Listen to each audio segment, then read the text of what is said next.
રીતે સુધારી શકાય રચના, કે આવી રીતે વાર્તા જે છે એને મટાડી શકાય અને ફરી પાછી લખીને ફરી પાછી મોકલી શકાય, તો મેગેઝિનમાં કે સામયિકમાં એ પ્રગટ થતી હોય અથવા તો પૂર્તિમાં પણ પ્રકાશિત થઈ શકે.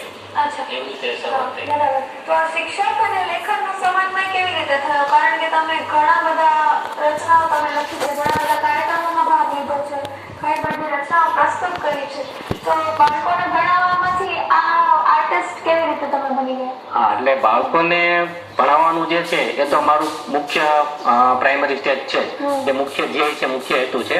એને અસ્થાને ન કરી શકાય, પણ એ સિવાયના સમયમાં મને વાંચનનો શોખ છે.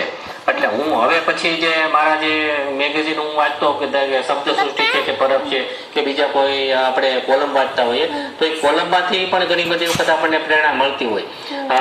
આ તકે ખાસ એક મારે વાત કરવી જોઈએ કે ભાઈ આપણું જે પ્રાઇમરી સ્ટેજ છે એ પ્રાઇમરી સ્ટેજને મુખ્ય હેતુ જે છે શિક્ષણનો, શિક્ષણનો હેતુ છે તો આપણે જોડે નહીં વાગે બોલશે પણ ઈ બોલે તો થાય ને કે મારું અને ખાસ તો જે આપણી જોબ છે એ જોબ સેટિસ્ફેક્શન આપણામાં હોવું જોઈએ. માત્ર કવિતા લખવાથી કે વાર્તાઓ લખવાથી કોઈ આપણું ભવિષ્ય નથી, પણ આપણે આપણું ભવિષ્ય પહેલા સિક્યોર કરવું જોઈએ કે તમે જોબ મેળવી લો, કે તમે ક્વોલિફાઈડ થઈ